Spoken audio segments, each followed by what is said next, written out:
আশা করি আমাদের গ্রাম বাংলার প্রতিটি লোকই এই গাছটির সাথে পরিচিত।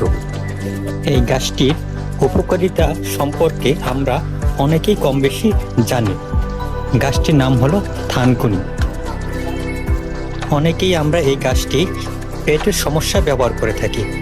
এছাড়াও অন্যান্য অনেক উপকার করে থাকে এই গাছটি আমাদের।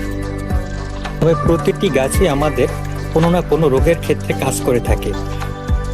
একটি গাছ অনেক রোগের কাজ করলেও সব রোগে যে ভালো কাজ করবে তা কিন্তু না। তেমনি থানকুনি পাতার এমনি অনেক গুণ আছে। আজ থানকুনি পাতার একটি গোপন প্রয়োগ সম্বন্ধে আপনাদের বলবো, যা আপনারা এটি প্রয়োগ করে দেখবেন এবং অবশ্যই এর সুফল আপনারা পাবেন। যে সকল লোক কিছু মনে রাখতে পারেন না, প্রায় সব কিছু ভুলে যান, যাদের স্মরণশক্তি বা স্মৃতিশক্তি অনেক কম, যে সকল ছাত্রছাত্রীর মেধা শক্তি কম, তারা এই টোটকাটি প্রয়োগ করে দেখতে পারেন।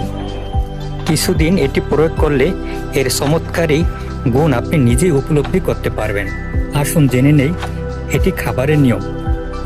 প্রতিদিন সকালে খালি পেটে 3 থেকে 4টি পাতা চিবিয়ে খাবেন, সাথে 1 গ্লাস পানি পান করবেন।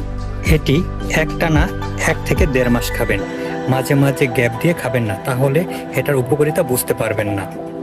অনুগ্রহ করে চ্যানেলটি সাবস্ক্রাইব করবেন, শেয়ার করবেন, যেন সকলেই আমরা সুস্থ থাকতে পারি এবং গাছের উপকারিতা সম্বন্ধে জানতে পারি। ধন্যবাদ।